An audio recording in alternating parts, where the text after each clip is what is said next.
Estamos aqui novamente e agora já para dar início à primeira parte do nosso minicurso. Nessa primeira parte nós vamos trabalhar a respeito da contextualização para logo em seguida, nas próximas etapas, discutirmos questões metodológicas e a aplicação em si da nossa proposta. Enquanto contextualização, é importante nós rememorarmos a partir da década de 70, quando a ditadura militar estava entrando em sua última fase, a fase de distensão. E durante a sua abertura, que foi lenta, gradual e segura, aconteceram alguns episódios que são interessantes e têm impacto direto no processo de redemocratização, que é o tema principal de nosso projeto. Quando Ernesto Geisel assumiu a presidência, os anos de chumbo não deixaram de existir.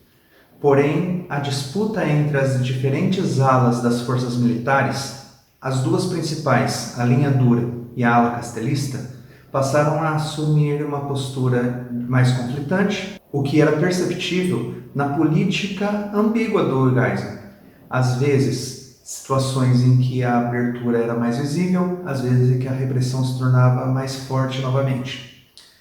É importante a gente lembrar que a ditadura permanecia. E é importante também nós lembrarmos que a política do exército brasileiro permanecia a mesma, que sempre foi, desde 1964, uma postura em que eles tentavam institucionalizar o regime e criar leis que garantissem um mínimo de legalidade para os seus desmandos. É importante nesse momento a gente fazer uma citação breve a respeito de um trecho do livro do Napolitano, A Ditadura Militar Brasileira.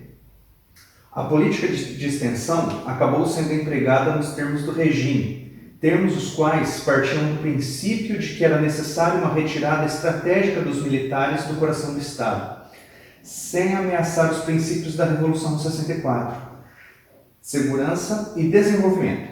Em outras palavras, era preciso iniciar uma normalização da vida política, que no jargão político da época significava consolidar um espírito de tutela do AI-5 em princípios constitucionais, abrandar o controle da sociedade civil sem necessariamente dar a ela espaço político efetivo no processo decisório e, em um futuro incerto, devolver o poder civil aos civis identificados com as doutrinas que inspiraram 1964 ou que, ao menos, não lhe fossem hostis. Os mandatários brasileiros são aconselhados a iniciar uma descompressão lenta e gradual, o quanto antes, para não perder o controle do processo sob o risco de um novo e mais terrível ciclo repressivo, ou coisa pior, o aumento descontrolado da participação popular no processo político. Como vocês podem ver, segundo Napolitano, desde o início o processo de ditadura militar no Brasil teve a preocupação, diferente de outros casos como na Argentina ou no Chile, de manter uma aura legítima, uma aura legal. Podem perceber, o Supremo Tribunal permaneceu existindo. O Congresso, apesar de ter sido fechado algumas vezes, permaneceu aberto e com uma oposição consentida. A gente tinha uma Constituição vigente, a Constituição de 1967, que teve uma emenda em 1969. Há de se destacar que durante a ditadura militar haviam aqueles que defendiam ser um período democrático. Lembrem-se que em determinado momento a Folha de São Paulo chegou a chamar esse período de dita branda até 1968. Justamente porque as questões legais eram mantidas. Era um viés para que a sociedade civil aceitasse abrir mão da liberdade em nome da segurança. E uma segurança feita por mãos fortes que os protegessem das reais ameaças, em geral as ameaças vermelhas. Quando nós entramos na década de 70, aquele ciclo econômico avassalador estava no seu auge, o que foi chamado de milagre econômico. O crescimento econômico do Brasil, com base na política econômica centralizadora, estava no seu auge. E aí, quando entra o governo Geisel, que é o início do período da abertura política, esse ciclo já está perdendo sua força, principalmente por questão da crise do petróleo. Nesse momento, podemos perceber que o apoio de várias instituições da sociedade civil organizada já tinham deixado de existir. A população já sentia os sinais da crise e não era possível mais esconder os desmandos que já começavam a vir à tona através da imprensa. Nesse contexto, estão inseridos os dois casos que nós vamos tratar especificamente em sala de aula a respeito de duas pessoas aqui da cidade de Arapongas que foram perseguidas pelo regime militar, uma delas morta, a outra presa. O primeiro deles, o advogado criminal Henrique Sintra de Oliveira Ornelas, foi morto em Brasília após ter sido preso em sua casa e o caso foi fechado depois de um inquérito policial como suicídio. Isso foi em 1973. Entretanto, o segundo caso, Abelardo de Araújo Moreira, um médico que alguns anos mais tarde viria a se tornar prefeito da cidade, foi preso no contexto da Operação Marumbi, dentro de um contexto ainda maior de perseguição ao Partido Comunista Brasileiro em meados da década de 70. A Operação Marumbi foi o braço paranaense desta grande onda, na qual centenas de pessoas foram presas aqui no estado, todas acusadas de subversão por fazerem parte do Partido Comunista. Estes dois casos mostram que já na década de 70, apesar da crise econômica, da perda de apoio de vários setores da sociedade e do regime apresentar uma série de desgastes, a repressão ainda permanecia ativa, firme e institucionalizada, usando todo o seu aparato para manter a vigilância da população e garantir a permanência que seja da abertura nos moldes do regime militar. Um dos casos mais emblemáticos que ocorreu nesse ciclo de perseguição da década de 70 foi a morte do jornalista Vladimir Herzog, o qual apareceu enforcado em sua cela, e a história de suicídio não foi aceita. Este caso é emblemático porque apresenta um padrão da repressão, aquele padrão em que ou as pessoas cometiam suicídio, ou eram mortas em acidentes, ou em confrontos com a polícia, ou simplesmente desapareciam. Este padrão já era presente, algumas instituições, como a Igreja Católica, já estavam divulgando alguns casos e se tornou insustentável. Não era mais possível permanecer com essa política. Um dos resultados diretos foi o aumento do número de manifestações contrárias ao regime. Essas manifestações elas eram encabeçadas por diversas organizações. Algumas delas merecem destaque, como a CNBB, a OAB, a ABI, a SBPC e sindicatos. Interessante lembrar que nesse período, já em 78, tiveram início novamente as grandes greves que estavam suspensas desde meados da década de 60. Portanto, toda a sociedade já estava organizada e o regime apresentava os seus sinais de desgaste e já demonstrava que teria um fim breve. Contudo, a linha dura do exército não aceitaria calmamente abrir mão do poder.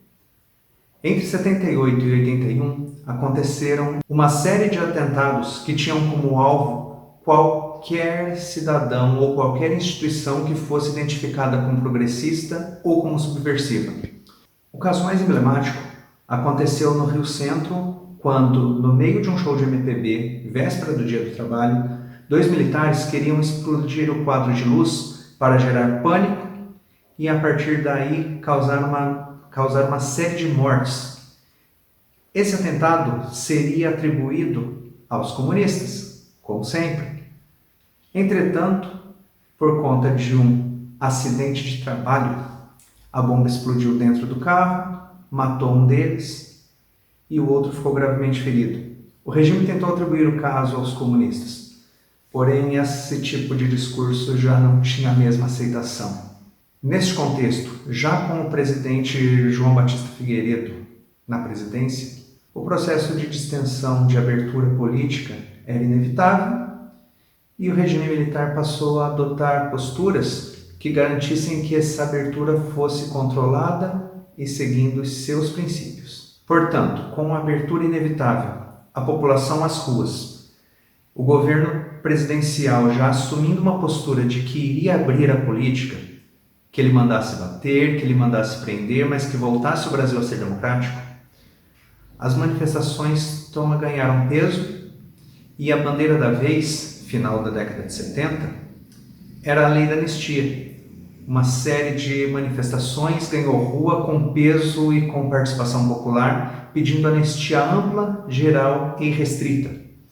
Afinal de contas, todos tinham que ser anistiados. Apesar das manifestações, das lutas, das disputas em torno do tema, entretanto, a lei outorgada em 1979 pelo governo adotava uma postura de anistia ampla, geral e restrita que não incluía os presos por conta da luta armada e abria brecha para interpretações que anistiavam os criminosos de guerra que teriam cometido graves crimes contra a humanidade, como os torturadores. Essa anistia não era aquela sonhada pelas famílias e pela sociedade civil como um todo, que foram às ruas para lutar. Foi uma anistia pálida, incompleta e que trouxe graves consequências para a democratização do país. Contudo, a luta pela redemocratização continuava e, com a anistia outorgada, os movimentos progressistas se uniram em torno de outras bandeiras de luta. A próxima da vez seria a luta pelas diretas já. Já no início da década de 80, com o início da luta mais aberta pela redemocratização e com a abertura política já no horizonte, os movimentos progressistas organizaram a campanha pelas diretas já, que tomou o corpo legal através da emenda Dante-Oliveira. E durante esse processo de luta, milhões de pessoas foram às ruas. Até então, a maior manifestação popular que já havia sido vista. Essa proposta foi derrubada no Congresso. Porém, essa derrota mostrou para os setores progressistas que a mobilização popular era possível, ela estava de volta. É como se durante 20 anos o grito estivesse entalado na garganta e agora pudesse ser solto. E esse ímpeto de manifestação popular foi usado nos próximos passos da luta democrática. O gosto amargo da derrota durante a campanha das diretas já foi transformado em sinal de esperança com os resultados das eleições indiretas para presidente. De um lado, Paulo Maluf, pelo PDS, que era o antigo partido do regime militar, do outro lado, Tancredo Neves, pelo MDB, uma importante liderança da oposição dentro do Congresso Nacional. Os dois disputavam a presidência a partir dos votos do colégio eleitoral, ou seja, eleições indiretas. É importante entendermos que, dentro desse contexto, a escolha de Tancredo Neves aconteceu de forma pouco intuitiva, pois outros nomes eram escolhas mais naturais da oposição para serem as cabeças de chapa dessa campanha eleitoral para presidente da República. Mas o contexto no qual as eleições diretas aconteceu levou os setores progressistas a fazerem escolhas que traziam a tradição conciliadora do Brasil novamente à tona. Existia um risco muito grande de todo o processo de abertura política ser posto em xeque. As instituições estavam ameaçadas e os militares poderiam voltar ao poder de forma mais direta a qualquer momento. Nesse sentido, Ulisses Guimarães, presidente da Câmara, que seria um dos nomes mais naturais ao cargo, foi vetado pelos militares. O próprio Paulo Maluf, que era o candidato da posição do partido do governo, não era bem visto pelos militares por conta de seus casos de corrupção enquanto ele estava no governo de São Paulo. Nesse sentido, para desenhar, para costurar as alianças necessárias para a campanha eleitoral, foi escolhido um nome egresso do partido Arena, que era José Sarney, para compor a chapa junto com Tancredo Neves. E Tancredo Neves teve seu nome aprovado como candidato justamente por sua postura conciliadora, de negociação, um antigo líder do Congresso que costurava acordos das mais diversas áreas. Com isso, a escolha de Paulo Maluf como candidato da oposição contribuiu para que fosse formada uma grande frente liberal com deputados egressos, tanto do PDS quanto do MDB, para que se unissem em torno do nome de Tancredo Neves, para que ele fosse eleito. A sua eleição veio a partir de uma campanha em que ele garantiu o não revanchismo, ou seja, o passado ficaria no passado, e isso significa que a ditadura seria perdoada. Do outro lado, o compromisso com a democratização, ou seja, ele assumiu o compromisso de convocar uma nova constituinte para que a normalidade institucional do Brasil voltasse, e que a democracia fosse reestruturada e garantida. A vitória eleitoral de Tancredo Neves em 1985 foi um sopro de esperança e toda a sociedade brasileira se viu em festa, esperando a sua posse e o fortalecimento da democracia. Mas, usando um meme que atualmente encontra-se nas redes sociais, como o Brasil não é para amadores e roteiristas de Hollywood teriam dificuldade em criar uma história tão interessante como a nossa, semanas antes de sua posse, Tancredo Neves caiu doente, adquiriu uma septicemia grave e foi internado às pressas. Contudo, existiam alguns problemas institucionais para sua posse. Entre eles, o primeiro, se o presidente eleito não toma posse, o vice-presidente pode assumir o cargo?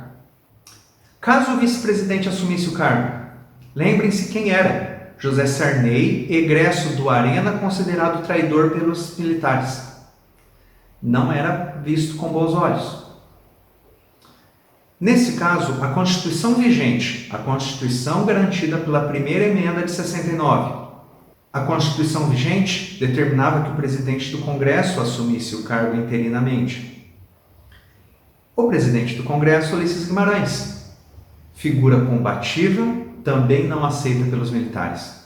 Após um sopro de esperança, toda a postura democrática estava ameaçada e era possível que nós voltássemos ao regime militar de forma aberta e declarada. Foi então que Ulisses Guimarães construiu uma complexa interpretação da Constituição de 69 e, a partir de um acordo, garantiu que o vice-presidente eleito assumisse interinamente a presidência da República enquanto era aguardada a recuperação de Tancredo Neves. Como essa não veio, poucos dias depois da sua posse interina, o vice-presidente José Sarney assumiu a presidência de forma definitiva. E quando ele assumiu a presidência, usando uma expressão, caiu em seu colo a tarefa de redemocratizar o país em meio a uma grave crise econômica, a uma grave crise institucional e a uma grave crise de legitimidade. Afinal de contas, ele não havia sido eleito e ele não possuía o aval nem de militares nem dos setores progressistas para garantir o seu governo e para conduzir tarefa tão difícil que era a redemocratização do país. Dentro da crise econômica, a inflação de então já atingia 300% ao ano. O desemprego era galopante e José Sarney precisava botar ordem na casa. Um dos sinais da sua falta de habilidade política ou falta de legitimidade foi que durante todo o ano de 85, o ministério havia sido escolhido por Ulisses Guimarães. Apenas na virada do ano, já em 86, que a sua equipe foi escolhida, na qual ele trocou os grupos políticos que controlavam os ministérios do país, e quando ele elaborou e lançou o Plano Cruzado. Já em 1986, quando, a partir de uma série de medidas econômicas, a principal delas, o congelamento dos preços, sua popularidade foi às alturas. Os resultados mais imediatos do Plano Cruzado garantiram um sucesso absoluto do governo. O desemprego no início do ano era de 10,5%, logo caiu para 2,5%. Em janeiro, a inflação mensal foi de 14,98%, enquanto a inflação de abril foi de 0,58%. Isso garantiu que a popularidade de Sarney fosse avassaladora e surgiram inclusive os fiscais do Sarney. Pessoas no Brasil todo fiscalizavam os estabelecimentos comerciais para garantir que as tabelas de preço fossem cumpridas. O resultado disso começou a aparecer alguns meses depois, porque sem a flutuação dos preços, os custos de produção não acompanhavam a tabela e a produção passou a ser desestimulada. Consequência, as prateleiras começaram a se esvaziar e a prática do ágio começou a ser disseminada pelo país. O ágio acontecia quando o vendedor cobrava o preço da tabela, mas para entregar o produto, as pessoas precisavam pagar uma taxa extra.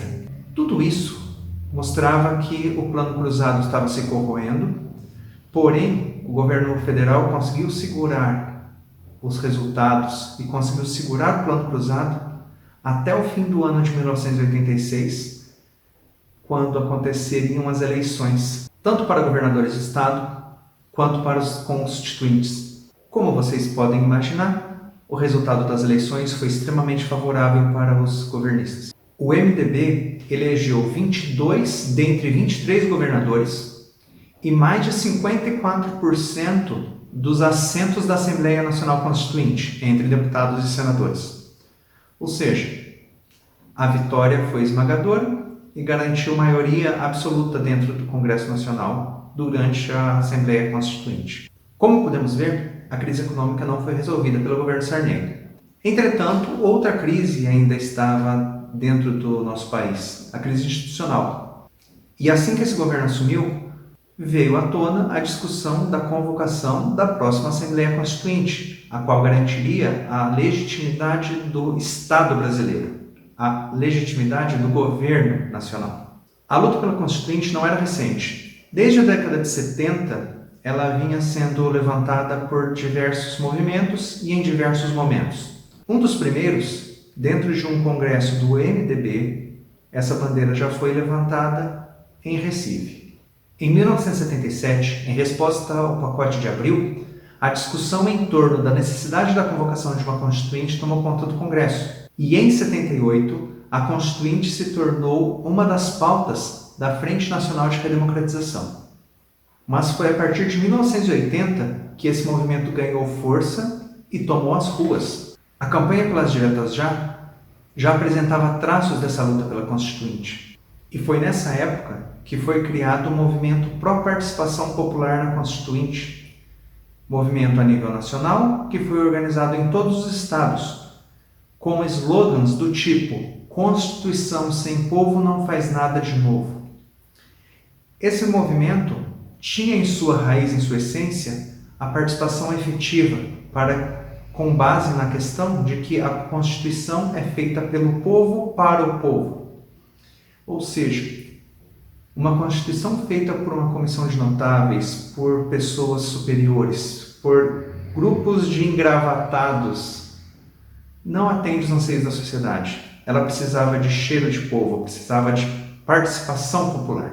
Dentro do contexto da Constituinte já, duas teses de doutorado mostram como esta luta popular se organizou, se intensificou e garantiu de fato a sua participação efetiva durante o processo da Assembleia Nacional Constituinte. A primeira delas, da professora Maria Helena Versiani, trata de uma série de cartas enviadas pela população do Brasil todo para os constituintes.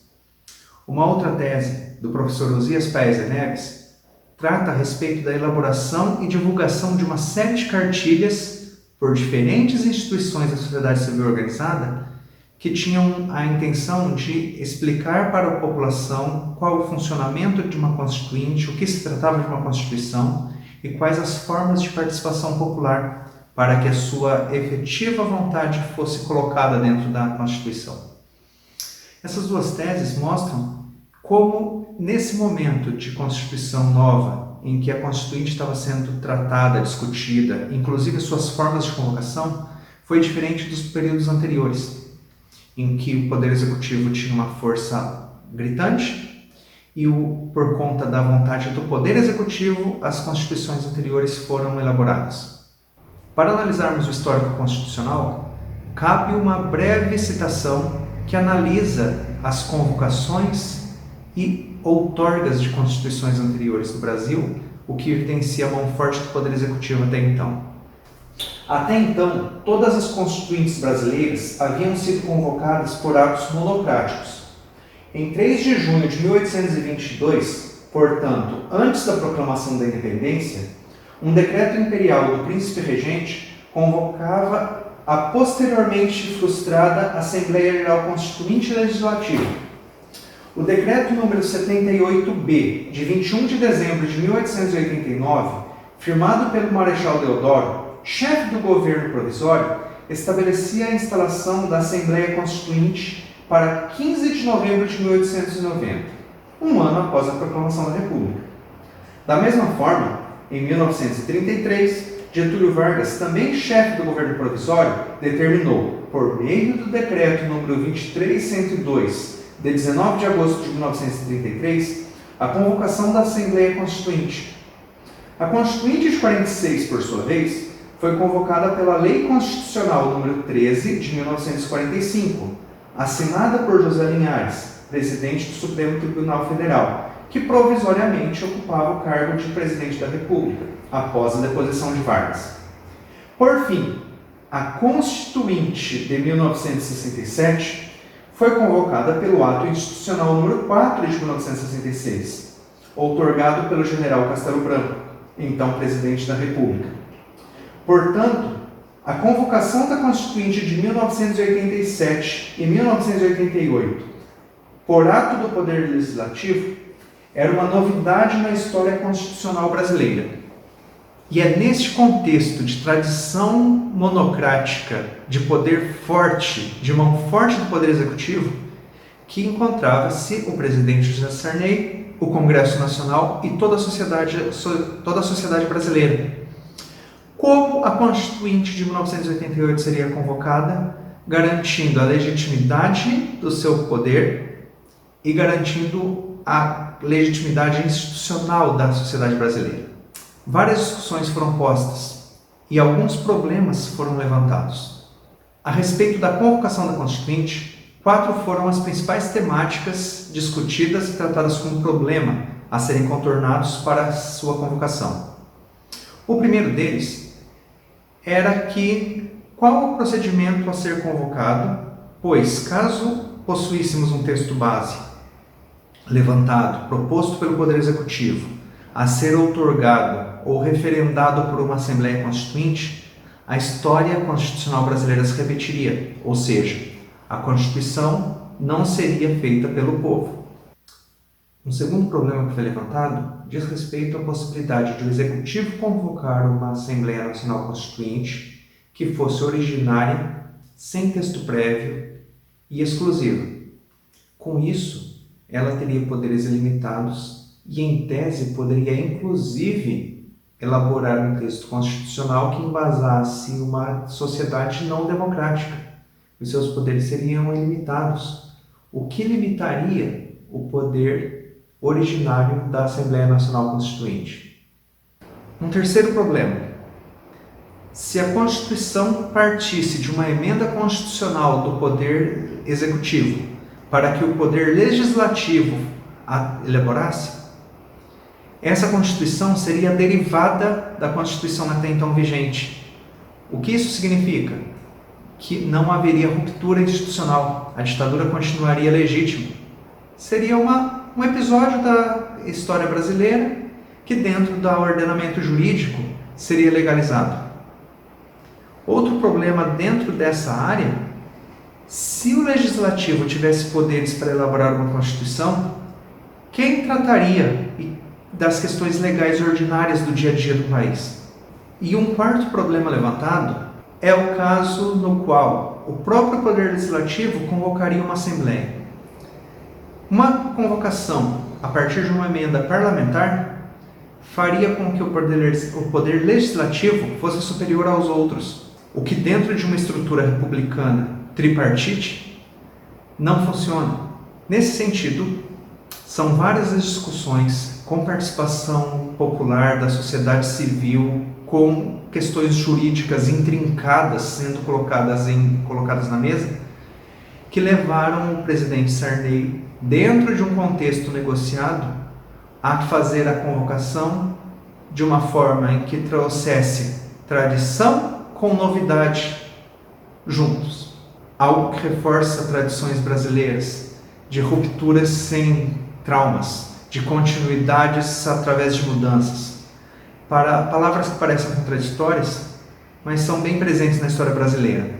A convocação da Assembleia Nacional Constituinte veio a partir da PEC número 46 de 1985 e foi aprovada como Emenda Constitucional 26, segundo a qual a Assembleia Nacional Constituinte seria concomitante ao Legislativo Ordinário teria poderes de elaborar uma nova Constituição, e o presidente Sarney também convocou uma comissão de notáveis, a Comissão Arinos, que iria elaborar um anteprojeto constitucional. Esse projeto foi elaborado durante alguns meses, porém o presidente não o aceitou e usou esse texto apenas para enviar ao Congresso como inspirações. Conseguimos convergir agora para o mesmo ponto em que estávamos quando tratamos a respeito das crises econômicas. O Plano Cruzado garantiu que as eleições concomitantes, eleições para o Executivo Estadual, mais para a Assembleia Constituinte, fossem acachapantes para o governo. A sua vitória foi esmagadora e garantiu que o Congresso fosse fisiológico.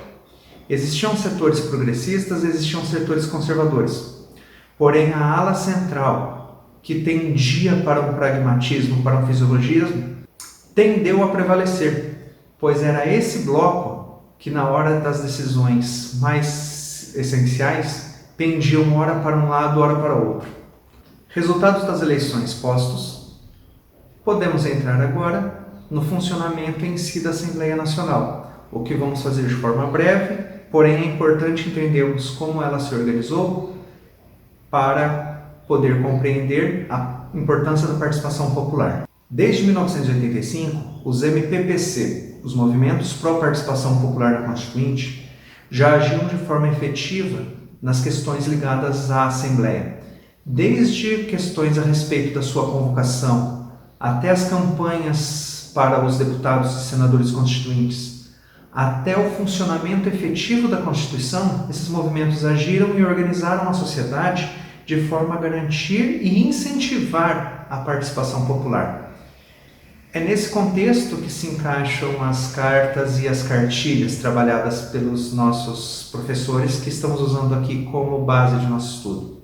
Um exemplo interessante é o ato que ocorreu na instalação da Assembleia, já em 87, quando no dia da grande festa de instalação da Assembleia Nacional Constituinte, o movimento organizou uma manifestação com milhares de pessoas que entregaram cartas aos constituintes e garantiram que algumas semanas depois, por meio do relator do regimento interno da Assembleia Nacional Constituinte, Fernando Henrique Cardoso, fosse inserido o instrumento de participação popular, no qual, com 30 mil assinaturas, mais o endosso de 3 entidades da sociedade civil, a população poderia inserir diretamente propostas constitucionais para a Assembleia Nacional Constituinte.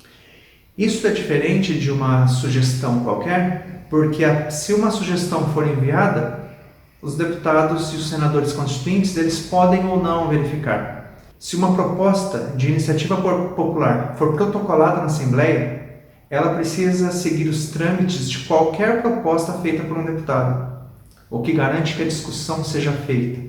Não garantindo a sua aprovação, pelo menos a sua discussão é garantida.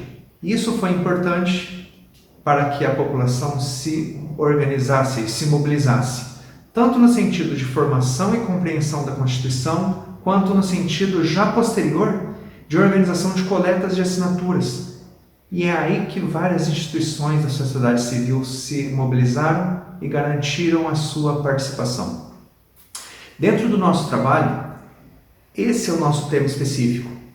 Aqui na nossa região, conseguimos levantar, a partir de um jornal regional, o Jornal Tribuna do Norte, que na época se chamava Tribuna da Cidade, sediado em Apucarana, conseguimos levantar diversas notícias entre 85 e 87, na qual essas sociedades organizavam movimentos, reuniões, discussões, debates e coletas de assinaturas para participar da Assembleia Nacional Constituinte. Nesse sentido, junto das pesquisas já citadas, junto do contexto levantado desde o período da ditadura até a promulgação da Constituição, nós temos a intenção e queremos propor que o trabalho de desenvolvimento dos direitos seja feito em sala de aula. Afinal de contas, se a democracia está em perigo, os nossos alunos eles precisam compreender que eles participaram da elaboração dos nossos direitos e da nossa democracia. Como eles participaram?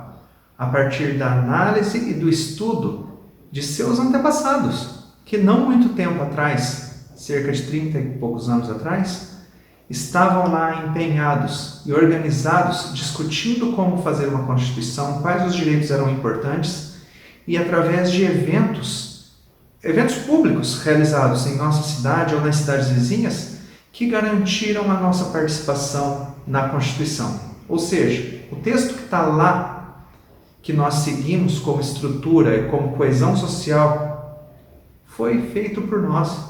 Então é a partir daí que sai o nosso objetivo, que é trabalhar o processo de elaboração constitucional com os nossos alunos, a partir do povo, a partir deles. E dentro da divulgação dos trabalhos da Constituinte, é importante nós mencionarmos o programa institucional, feito pela Radiobras, que fazia uma divulgação diária, que era o Diário da Constituinte.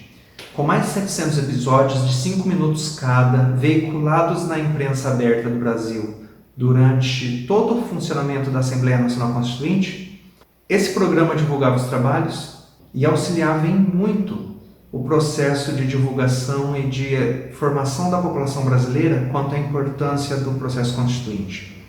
Um desses programas que nós selecionamos para o trabalho em sala de aula como fonte histórica para que os alunos compreendam a dimensão da participação popular é o programa número 180, de 13 de agosto de 1987, que noticia a entrega, no dia anterior, das emendas populares à Assembleia Nacional Constituinte.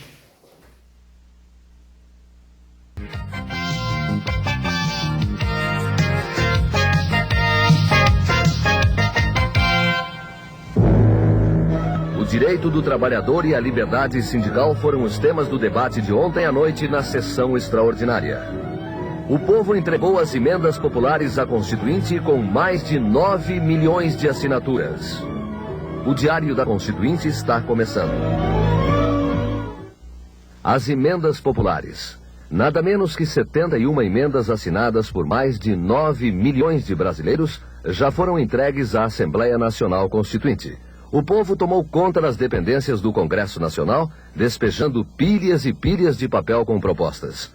80 entidades que organizaram um movimento nacional pelas emendas entregaram 37 propostas ao presidente da Constituinte, deputado Ulisses Guimarães. Eu acho que essas manifestações mostram o grande interesse popular da sociedade pela Constituinte e traz sempre possibilidade de reflexão, de meditação, pelas sugestões e por aquilo que nós podemos constatar através dessas manifestações. Depois foi a vez de um ato público na rampa do Congresso, onde cada um defendia sua proposta. Eu estou aqui em defesa das verbas públicas só para o ensino público. A gente pede terra, né, para acabar com as favelas e melhoramento de vida pra gente, né? Pela legalização do aborto e incluído na saúde da mulher, né? A emenda da reforma urbana, que teve cerca de 150 mil assinaturas, visa basicamente garantir o acesso à habitação, à infraestrutura e à educação de toda a população brasileira. A emenda recorde em assinaturas foi a da reforma agrária. 1.100.000 pessoas subscreveram a proposta. É a reforma agrária que vai evitar o que está acontecendo hoje, a violência no campo, e vai diminuir a violência na cidade. Vai evitar com que os companheiros do campo continuem migrando para a cidade anualmente. Mais de 1 milhão de pessoas para competir com os companheiros da cidade no escasso mercado de trabalho, no comércio ou na indústria. E todas estas propostas estão agora nas mãos dos constituintes. A pressão popular é que vai fazer com que a Assembleia Nacional Constituinte produza uma Constituição avançada e progressista, à altura dos anseios populares. Se não houver a pressão popular, pode crer que vai prevalecer o interesse das elites que querem manter os seus privilégios, querem manter o status quo vigente, e o interesse do grande capital internacional, das multinacionais e do grande capital nacional também. Até o final da noite o movimento foi grande. O presidente da Constituinte continuou a receber emendas. Os aposentados entregaram uma emenda com mais de 40.000 assinaturas, pedindo uma remuneração mais justa. Esta emenda popular, doutor Ulisses, ela objetiva exatamente o ponto alto para os aposentados do Brasil, que é a paridade. O tanto que eles recebem enquanto trabalham, tendo trabalhado tanto, deverão sempre receber enquanto estejam na vacância, digamos, na aposentadoria. As sessões extraordinárias da Constituinte. As discussões de ontem à noite foram em torno dos direitos do trabalhador e da liberdade sindical. O deputado Luiz Inácio Lula da Silva pregou a total liberdade de organização sindical e o irrestrito direito à greve.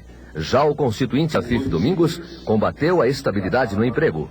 Ele defendeu a livre negociação entre patrão e empregado e um dispositivo que proíba a demissão imotivada. O deputado Augusto Carvalho falou sobre as propostas do Partido Comunista Brasileiro para garantir os direitos ao trabalhador. As principais são estabilidade no emprego, mas com manutenção do Fundo de Seguro-Desemprego para demissões em caráter excepcional, férias com salário em dobro e estabilidade para gestantes antes e depois do parto. O constituinte Mário Covas gostou dos debates, mas não sabe ainda o que será consenso. Acho que esses termos mantidos como estão ainda não são consensuais. O trabalho da comissão mostrou isso. Mas é possível, acho, no desdobramento da negociação, chegar a posições, se não consensuais, pelo menos majoritárias, amplamente majoritárias. Como é que o senhor viu o debate de hoje entre o presidente do PT, Lula da Silva, e o deputado Afif Domingos, do PL? Não foi um debate específico entre eles, cada um deles se pronunciou com deputados e constituintes de outros partidos, deputados, senadores de outros partidos, do PDT, do meu partido, enfim, do PFL, de todos os partidos estão se pronunciando. Acho que enriquece o debate. No caso específico, estas reuniões específicas, como elas tratam de determinadas matérias, elas acabam convocando o agrupamento de constituintes que está mais identificado com essas matérias.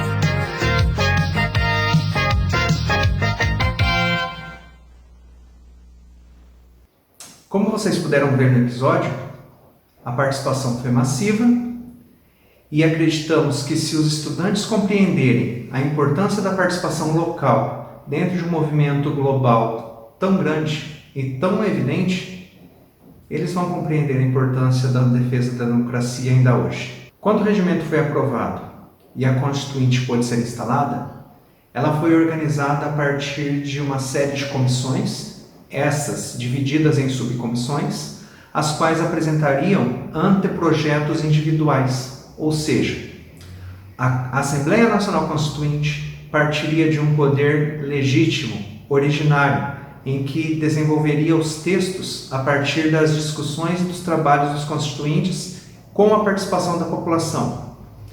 E essa participação ela poderia ser feita além da iniciativa popular, que era uma participação efetiva, também por sugestões e por participações nas audiências públicas.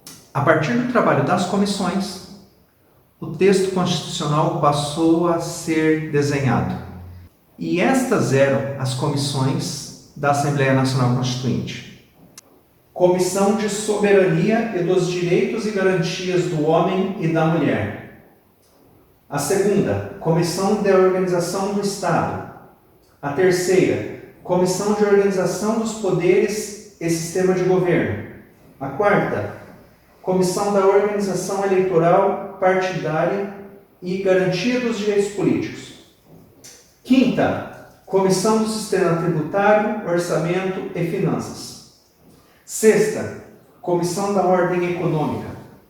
Sétima, Comissão da Ordem Social.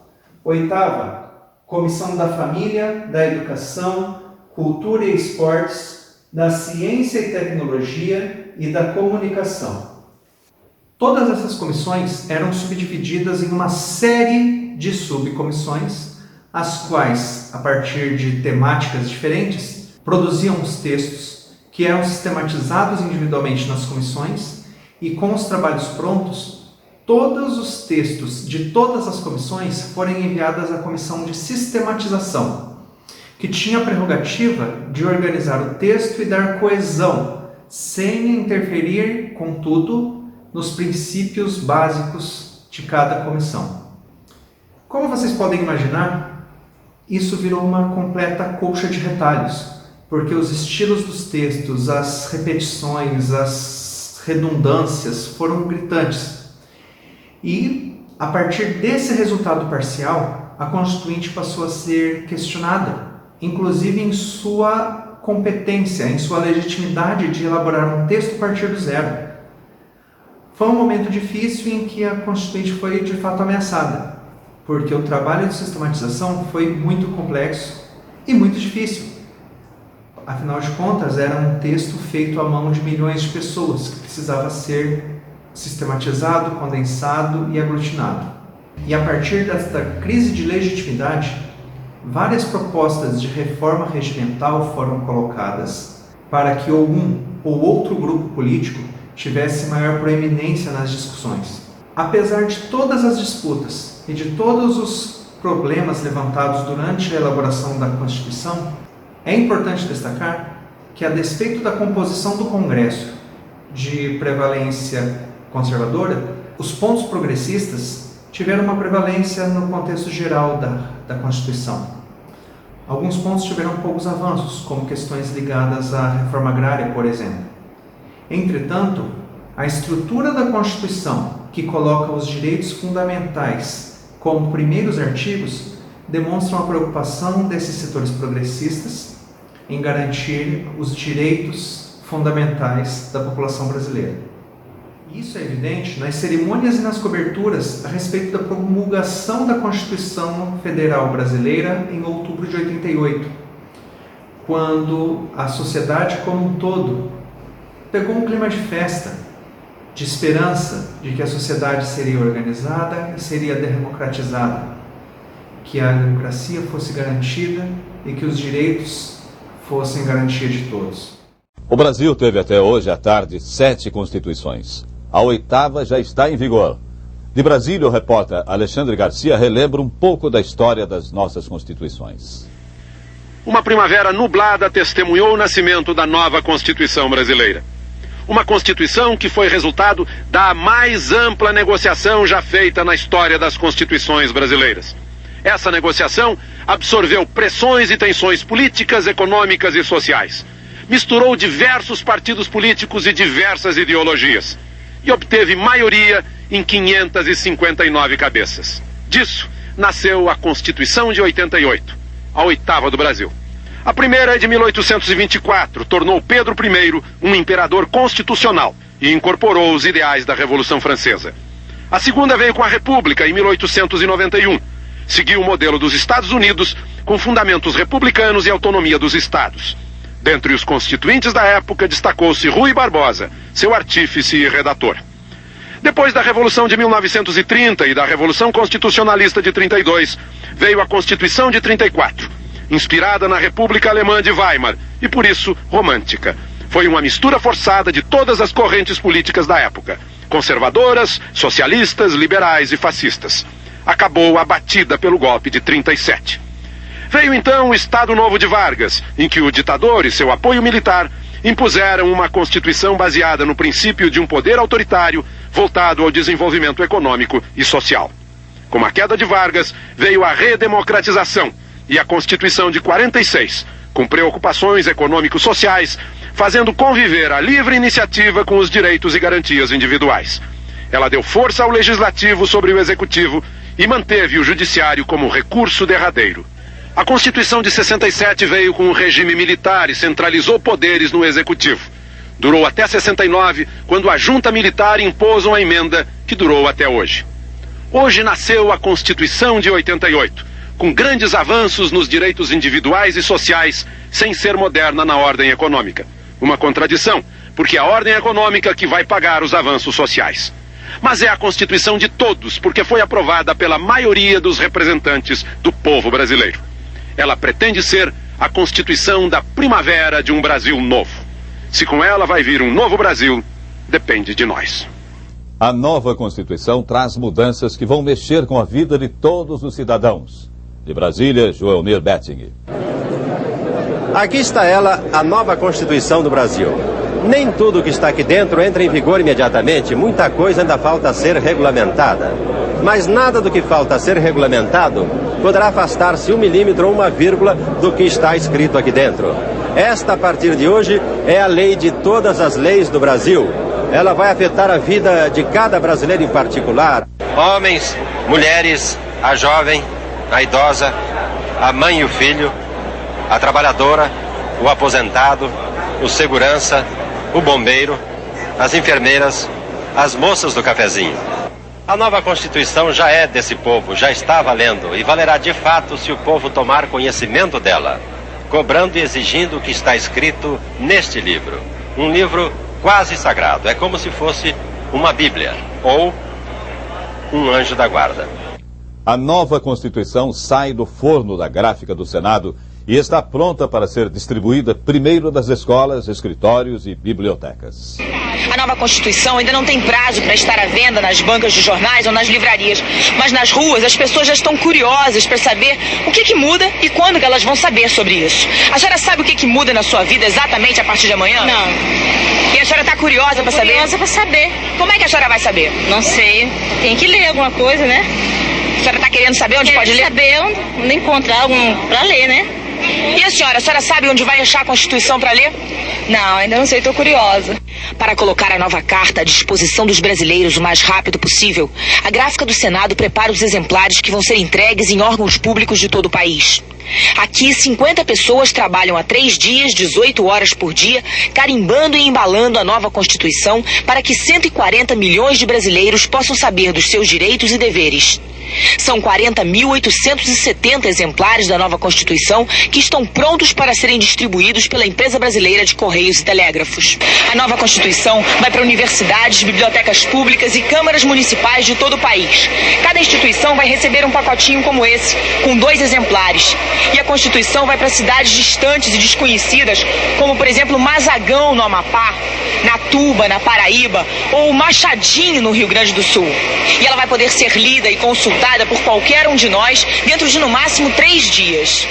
O clima de festa era compreensível por conta dos princípios constitucionais que foram colocados e por conta de como a população compreendia esses princípios, que era um alívio, era um respiro após tanto tempo de ditadura militar, de perseguição e de cerceamento dos direitos. A nova Constituição foi promulgada exatamente quando faltavam 10 minutos para as 4 da tarde. A festa foi no plenário da Câmara. Pouco antes das 13h30, os presidentes da Constituinte, deputado Ulisses Guimarães, da República José Sarney e do Supremo Tribunal Federal, ministro Rafael Maia, chegaram ao Congresso. Eles foram saudados por tiros de canhão e pelo toque do hino nacional.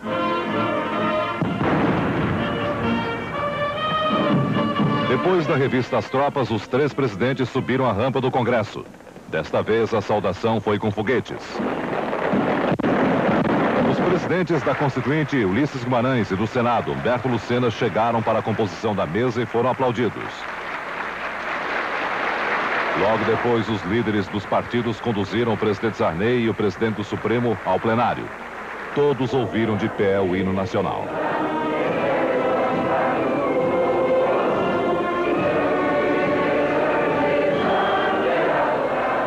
O presidente da Constituinte assinou 5 exemplares originais da nova Constituição e, precisamente às 3:50, fez a promulgação. Declaro promulgada o documento da liberdade, da dignidade, da democracia, da justiça social do Brasil. Que Deus nos ajude que isto se cumpra. Os 3 presidentes fizeram o juramento à Constituição. Primeiro, o deputado Ulisses Guimarães e os constituintes. Sustentar a união, a integridade e a independência do Brasil. Depois, o presidente Sarney fez o juramento com a mão trêmula, pela emoção. Prometo manter, defender, cumprir a Constituição, observar as leis, promover o bem geral do povo brasileiro, sustentar a união, a integridade e a independência do Brasil. O presidente do Supremo Tribunal Federal também fez o juramento constitucional. Defender, cumprir a Constituição, observar as leis, promover o bem geral do povo brasileiro, sustentar a união, a integridade e a independência do Brasil. O senador Afonso Arinos falou em nome dos constituintes. Fez um histórico das constituintes brasileiras e defendeu a classe política. Fazer política é honrar nosso mandato. sustentar nosso trabalho, enobrecer a memória do nosso tempo. O presidente da Assembleia de Portugal, Vítor Crespo, falou em nome dos parlamentares estrangeiros presentes à solenidade. A alegria de sermos testemunho deste momento histórico, de partilharmos este clima cheio de esperança, a antevisão de um futuro de prosperidade e de uma grande vivência democrática, de liberdade, que sacode todos os cantos e espíritos, constituem a razão mais do que bastante para nos sentirmos o grande e pujante coração do Brasil. Para sempre. O último discurso foi do deputado Ulisses Guimarães. Ele agradeceu a presença de todos, políticos, governadores, delegações estrangeiras e outras autoridades, e falou sobre a nova Constituição. A Constituição certamente não é perfeita. Ela própria o confessa ao admitir a reforma. Quanto a ela, discordar, sim.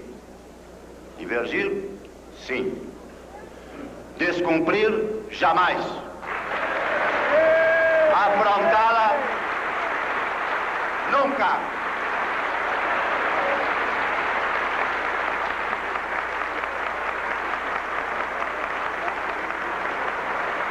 Traidor da Constituição é traidor da pátria. O presidente da Constituinte ficou emocionado ao agradecer a colaboração de todos, especialmente da mulher na Constituinte. A atuação das mulheres nesta casa foi de tal teor que, pela edificante força do exemplo, aumentará a representação feminina nas futuras eleições.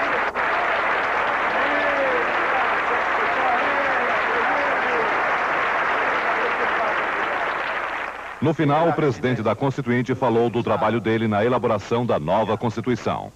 Político, sou caçador de nuvens. Já fui caçado por tempestades. Uma delas, benfazeja, me colocou no topo desta montanha de sonho e de glória. Tive mais do que pedi. Cheguei mais longe do que mereço. Que o bem que os constituintes me fizeram frutifique em paz, êxito e alegria para cada um deles. Adeus, meus irmãos. É despedida definitiva, sem o desejo de retorno. Nosso desejo é o da nação. Que este plenário não abrigue outra Assembleia Nacional Constituinte.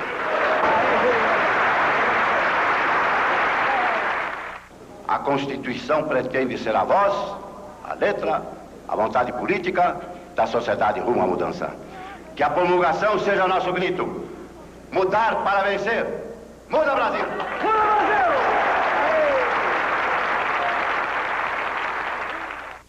A festa da promulgação da nova Constituição segue agora à noite. Um grande jantar vai ser oferecido daqui a pouco no Congresso Nacional. Entre os convidados estão o presidente Sarney, os representantes de governos estrangeiros e todos os líderes de partidos políticos.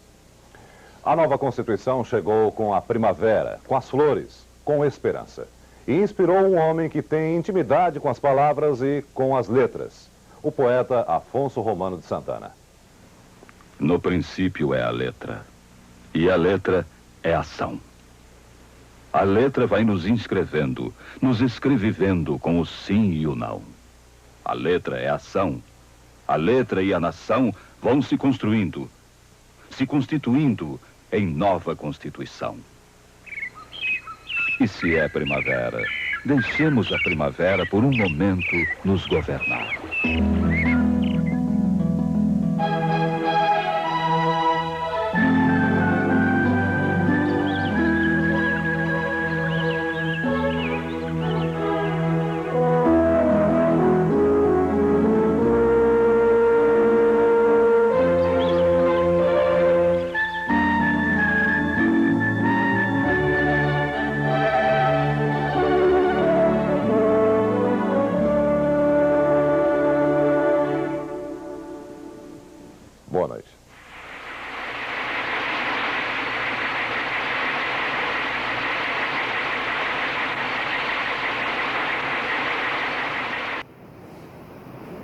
Se vocês perceberem, dos 250 artigos da Constituição Federal, são nos 17 primeiros que estão postos os princípios e os direitos e garantias fundamentais da população e da República.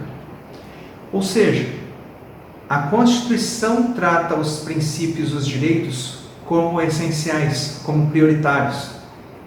E os direitos e os princípios que estão ali postos são princípios que conversam com os direitos humanos. E são a partir deles que toda a estrutura do Estado é feita. Ou seja, é importante que os nossos estudantes entendam essa estrutura, analisem alguns desses primeiros artigos, que são aqueles que nós iremos nos dedicar durante o processo de elaboração de planos de aula e de trabalho de sala de aula, para que eles compreendam a importância de nossos direitos. Nossos direitos precisam ser garantidos, e eles não serão garantidos por benevolência. Nós precisamos continuar lutando. Como a geração que participou da elaboração da Constituição, que essa geração, da qual os nossos estudantes fazem parte, tenha condições históricas, possua ferramentas históricas para garantir a permanência da nossa democracia e da nossa república, que garanta direitos e que garanta liberdade, igualdade, que nós tenhamos tranquilidade de estudar e continuar lutando. Muito obrigado por terem estado conosco até agora.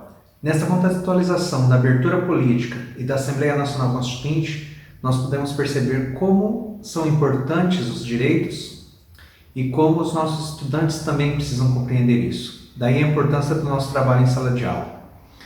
Entendendo que os nossos direitos têm bases fundamentadas nos direitos humanos, no próximo vídeo vamos ver a fundamentação dos direitos humanos, um breve histórico e analisar de forma bem sucinta como os direitos humanos fundamentaram os princípios constitucionais, como eles fundamentam a nossa cidadania e como eles são também a base da nossa própria democracia. As questões dos direitos humanos serão tratadas no próximo vídeo e nos vídeos seguintes iremos entrar de forma mais específica na prática, metodologia e fundamentação teórica da sala de aula. Por isso, continuem conosco. É uma grande satisfação e uma grande alegria podermos estar aqui juntos conversando sobre o ensino de história. Então, até o próximo, pessoal!